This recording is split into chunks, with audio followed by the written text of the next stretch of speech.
Marissa Vale leaned against the boat's railing, the salty wind tangling her dark hair as the private island came into view, a jagged patch of green and stone rising from the endless blue. It was supposed to be a celebration, her 30th birthday, a fresh start after a messy breakup and a year of relentless work. She had rented the island for a week, pulling her closest friends, Lena, Jordan, Cassie, and Ben, into a promise of isolation, bonfires, and freedom. No staff, no Wi-Fi, no tourists, just them and the wild, untouched land. As the boat slowed toward the rickety dock, a shiver passed through Marissa, sharp and sudden. She brushed it off. It was just nerves, she told herself. This was going to be the best week of her life. Marissa Vale leaned against the side of the boat, her hands gripping the cold metal railing as the private island loomed closer through the mist. It was wild, raw, almost prehistoric, a broken crown of trees and stone rising sharply from the restless ocean. She exhaled slowly, trying to shake the tension in her chest. This was supposed to be a celebration, not a funeral march. Her 30th birthday, a new beginning, a week of freedom with her closest friends, Lena, Jordan, Cassie, and Ben. No social media, no distractions, just endless beaches and bonfires. The rental agency promised solitude, adventure, a place to lose and find yourself. As the boat thudded against the dock, Marissa caught a strange scent on the air, earthy, metallic, almost sweet, a whisper of something ancient. She shook it off with a nervous laugh, hoisting her bag onto her shoulder. This was going to be the best week of her life. It had to be. The island greeted them with a heavy, breathless silence that seemed to press against their ears. Their shoes crunched on the gravel path as they hauled their bags toward the cabins. A scattered handful of weathered buildings framed by towering trees. A crooked wooden sign swayed above the entrance, its paint peeling. Sanctum Isle, find yourself. Lena snorted and snapped a photo, already joking about how it looked like the start of every horror movie. Ben laughed too loudly, masking the edge in his voice, while Jordan muttered something about the place being a dump with character. Marissa tried to join in, but her eyes kept darting to the thick woods beyond the clearing. There was something strange about the trees, too dense, too dark, as if they were hiding something just out of sight. As the group disappeared into the cabins, a sharp gust of wind hissed through the leaves, carrying a faint, wet smell of decay. That night, they gathered around a fire pit near the beach, the flames crackling and throwing long shadows onto the sand. Bottles of beer clinked together, laughter echoing into the dark, but Marissa couldn't shake the feeling that the night was watching them. Beyond the circle of firelight, the trees loomed like silent witnesses. Cassie, always the quiet one, stared into the flames, her face pale and unreadable. At some point, Ben dared Jordan to run into the forest and touch the first tree he found. Jordan, half drunk and grinning, disappeared into the blackness, his footsteps crunching on the leaves. Minutes passed, then longer. The laughter died down. Marissa stood, her stomach knotting, just as Jordan stumbled back into the clearing. His face was flushed, breathless, and his hand was bleeding. Tree had thorns, he joked weakly, but Marissa caught the tremor in his voice, the quick, darting glance he gave the dark woods behind him. The next morning, the island felt different. The sunlight was harsh, almost metallic, and a sticky heat clung to everything. Marissa awoke to find her window open, the curtains fluttering in the dead stillness. She was sure she had locked it. Outside, she noticed something strange on the porch, small piles of stones arranged in careful, deliberate patterns. At first, she thought it was a prank, Ben trying to creep everyone out, but when she asked, he swore he hadn't touched a thing. Neither had anyone else. As they ate a tense breakfast, Marissa caught Lena staring out toward the tree line, her expression tight. "I thought I saw someone," Lena said quietly, voice almost swallowed by the buzzing of insects. "Out there. Just standing." They all looked, but there was nothing, only the tangled wall of green. Still, an unease settled over the group, silent but thick, like a storm just waiting to break. As the day wore on, the island grew quieter, the air thick with an unnatural stillness. The sun dipped lower, casting long shadows that stretched unnaturally across the ground. The group tried to enjoy themselves, hiking and exploring, but the island felt increasingly hostile, as though it were watching them, waiting. That night, the unease deepened. They gathered for dinner in the cabin, but no one seemed to have much appetite. The air inside was stifling, heavy with the scent of old wood and something else, something sour.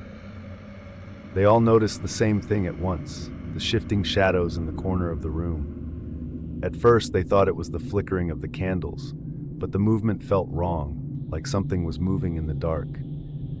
Marissa couldn't help but feel as if the island itself were alive, breathing, shifting beneath them. And every strange sound felt like it was just the beginning. The following night, things took a darker turn. As they gathered around the fire again, the air turned cold, sharp as ice. A low hum vibrated in the distance, something deep and resonant, like a chant or a low drone. Marissa's heart raced as she glanced at her friends. None of them had heard it, or at least they pretended not to. Ben laughed nervously, but his eyes darted around, as if searching for something just out of reach. Then came the scream. It shattered the stillness, a raw, desperate sound that seemed to come from the very heart of the island. It wasn't human. They all rushed toward the source, but the deeper they ventured into the forest, the more distorted their surroundings became. The trees twisted unnaturally, and the ground beneath their feet seemed to shift. Suddenly, they realized they had gone too far. The path had disappeared. The island was pulling them in, and they were not meant to leave. When they stumbled upon the clearing, it became horrifyingly clear they were not alone. Figures stood in a circle, their faces obscured by crude wooden masks, their bodies draped in tattered robes. The ground was littered with strange symbols, drawn hastily in chalk and animal blood. A fire burned in the center, its flames flickering in unnatural colors. The figures were chanting, their voices low and hypnotic, repeating words Marissa couldn't understand. They felt like an endless echo, growing louder in her head, pressing against her skull. Lena's scream cut through the ritual, but it was too late. The cult members turned toward them in unison, their eyes hidden beneath the masks, but somehow they could still feel the weight of their gaze. It was as if the island itself had recognized their trespass, and now they were its prey. Panic surged through the group as the cult members advanced, their steps eerily synchronized. Marissa grabbed Lena's hand, but the others hesitated, frozen by fear. A sudden, sharp crack of branches echoed from the woods behind them, and Ben was the first to break, sprinting toward the forest. Before anyone could stop him, a figure darted from the shadows, catching him by the throat with terrifying strength. Ben's screams were muffled as he was dragged into the dark. Marissa's breath caught in her chest as she realized the island had been waiting for this, waiting for them to break, to reveal their fear. The figures surrounding them began their chant again, louder this time, as if the very earth was responding. They were trapped in the ritual, no way out, the island closing in around them. With each step they took, the ground seemed to shift, drawing them deeper into the heart of the terror. Marissa stumbled back, heart pounding as the cult's chant rose to a deafening crescendo. Desperation fueled her movements, and she yanked Lena along, pushing through the darkened trees, but the path twisted in impossible ways, leading them deeper into the nightmare. The island seemed alive, shifting beneath them, the air thick with the stench of decay. They could hear Ben's final screams echoing through the woods. The ground beneath their feet began to crack open, revealing glowing symbols beneath the surface. Marissa's legs gave out as the earth buckled, throwing her to the ground. As she looked up, she saw the cult standing above her, their faces hidden, their hands raised toward the sky. The air was thick with an ancient power, and in that moment, Marissa knew the island wasn't just cursed, it was alive, and it would never let them leave. The wind had been calm when Marcus set out alone in his small sailboat, eager for a weekend escape from the noise and routine of the city. He had no specific destination in mind, just the open water and silence. But by late afternoon, he noticed a small forested island rising out of the horizon like something from a dream. There were no signs of development, no docks, no cabins, nothing man-made, just a dark green mass wrapped in mist and mystery. It was exactly the kind of place he had hoped to find. As the sun dipped low, casting long shadows over the water, Marcus brought his boat to a slow drift near the shore and dropped anchor. The gentle lapping of waves against the hull gave him a sense of peace. He packed a small bag, grabbed his flashlight and some supplies, and rode the short distance to land, unaware that this place was far from deserted and far from safe. The island greeted him with eerie stillness, broken only by the occasional rustle of leaves high in the trees. The sand beneath his feet was soft but littered with oddly shaped stones, many of them carved with symbols he couldn't recognize. Circles within triangles, jagged spirals, and humanoid figures with hollow eyes.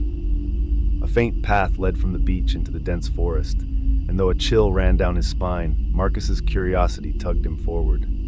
He followed the trail for several minutes until he reached a small clearing. At its center stood a strange stone altar, cracked with age and covered in moss. Around it, more carvings filled the surrounding rocks, arranged in concentric circles. Something about the place felt wrong, but Marcus told himself it was just his imagination. After a quick look around, he returned to the beach, set up a small fire, and tried to shake the feeling that he was being watched. Night fell quickly, faster than Marcus had expected, and the forest seemed to close in around him as the last light disappeared behind the horizon. The fire crackled weakly, offering little warmth against the sudden drop in temperature. He sat close to the flames, hugging his knees, trying not to glance too long into the dark tree line. The silence was unsettling. There were no insects, no birds, no wind, just the sound of his own breath and the occasional pop of burning wood. Every so often, he thought he heard something moving just beyond the light's reach, like twigs snapping under cautious footsteps. He called out once, a nervous hello that vanished into the gloom with no reply. The shadows beyond the fire danced too slowly, as if they moved to a rhythm he couldn't hear. Marcus tried to convince himself that he just had too much sun, too much solitude, but something deep in his gut told him he wasn't alone. Around midnight, Marcus awoke with a start, his fire now reduced to glowing embers. A sound, low, rhythmic chanting, drifted through the trees like smoke. The voices were distant, but undeniably human, repeating syllables in a language he didn't recognize. Grabbing his flashlight, he crept toward the sound, drawn by equal parts fear and fascination. As he moved deeper into the forest, the chanting grew louder, more urgent, more coordinated. The flashlight flickered, then died completely, leaving him in near total darkness. But his eyes slowly adjusted, and through the branches ahead, he glimpsed the faint glow of torchlight. He crouched behind a thick tree trunk and peered into a second clearing. There, robed figures circled the same altar he had seen earlier, their faces hidden beneath dark hoods. In their center lay something wrapped in cloth, motionless. Marcus's breath caught. This was no harmless gathering, this was a ritual. Marcus stayed frozen behind the tree, heart pounding so hard he feared they might hear it. The chanting intensified, growing faster, louder, until it became a frenzied blur of guttural sounds. One of the robed figures stepped forward and raised a curved blade above the altar, glinting red in the torchlight. Marcus didn't wait to see what would happen next. He turned and ran, branches slapping his face, roots threatening to trip him with every step. Behind him, the chanting stopped abruptly. Then came the shouts, urgent, angry, and the unmistakable sound of pursuit. Panic clawed at his throat as he stumbled through the underbrush, no longer sure of where he was. The darkness seemed alive, the trees closing in tighter with every frantic stride. He thought he saw lights flickering to his left, more torches, more figures. They were circling him, trapping him. He had wandered too far from the beach, and now the way back felt impossible to find. Marcus burst into a smaller clearing and paused to catch his breath, only to realize he had run straight into a dead end. Sheer rock walls surrounded him on three sides, and the path behind was quickly filling with the dim orange glow of approaching torches. Desperate, he searched for anything, anywhere, to hide, but the terrain offered no cover. Just as the first figure appeared between the trees, he scrambled up the rocky wall, scraping his hands and tearing his shirt as he climbed. He clung to a narrow ledge, barely high enough to stay out of reach. Below, the cultists gathered in a tight cluster, scanning the shadows. One of them spoke in a harsh, raspy tone, and the others turned toward the rocks as if sensing his presence. Marcus held his breath, a afraid even the sound of his heartbeat would betray him. Then suddenly, the torchlight began to retreat. They were leaving, but not giving up. They knew he was still on the island. Marcus waited in silence until the last flicker of torchlight vanished into the forest, then carefully climbed down, his limbs trembling from exhaustion and fear. He didn't know how much time he had before they came back, but he couldn't stay hidden forever. He moved cautiously through the woods, this time keeping low, using the moonlight to guide him. Every crackle of leaves or snap of a twig sent a spike of adrenaline through him. He thought he saw shadows moving in the corners of his vision. Too fast to be human, too silent to be animals. The island itself seemed to shift around him, every trail leading back to the altar or deeper into the forest's black heart. At one point, he found himself back at the beach, but his boat was gone. Only the frayed rope from the anchor line remained, coiled uselessly on the sand. They had taken it. They wanted him to stay. Marcus fell to his knees, the hopelessness crashing over him like a wave. The fisherman, an older man with a weathered face, eyed Marcus warily but said nothing as he started the engine and turned the boat away from the island. Marcus slumped against the side, his body trembling, the taste of salt water and panic still fresh in his mouth. He could barely speak, the weight of what he had experienced choking him. As they pulled further from the shore, he turned back one last time, expecting to see nothing but a quiet, forsaken island. But instead, the shore seemed to writhe, shadows shifting unnaturally, as if something beneath the surface was waiting. His blood ran cold. The chanting from the island hadn't stopped. It echoed in his ears, lingering even as they sailed into the open water, the sounds growing fainter with every passing minute. But Marcus knew in his gut that the island wasn't finished with him yet. The cultists would come for him again, and next time, they wouldn't let him escape. The night dragged on in a haze of fear and confusion. Marcus wandered the shoreline, hoping to find something, anything, that could help him escape. His throat was dry, and his legs ached with every step. Just before dawn, he spotted a faint light bobbing on the horizon, far out at sea. At first he thought it was another hallucination, a cruel trick of his desperate mind. But then he heard the steady putter of a motor, unmistakable and real. Gathering every ounce of strength, he sprinted to the water's edge and waved his arms wildly, shouting with all he had left. The light veered slightly toward him. Moments later, a small fishing boat cut through the mist, and a bearded man shouted from the deck in surprise. Marcus didn't wait. He plunged into the cold water and swam, his limbs burning. The fisherman hauled him aboard, asking questions Marcus couldn't yet answer. All he could do was point at the island and gasp, "Don't go back!" Weeks passed before Marcus could shake the feeling that something was still watching him. He returned to the city, to the noise and bustle, but every corner he turned seemed to bring the shadow of that island with it. He found no peace, not even in sleep. Each night, he awoke to the sound of chanting, low, distant, and persistent, as though the island's dark reach had followed him home. One night, a strange figure appeared at his doorstep, a figure cloaked in darkness. The man said nothing, but his eyes glowed with an eerie recognition. Marcus's blood ran cold as he stumbled backward, realizing too late that the cult had found him, had always found him. They had never truly let him go, and now they would come for him in the waking world, no longer needing the island to claim their prize.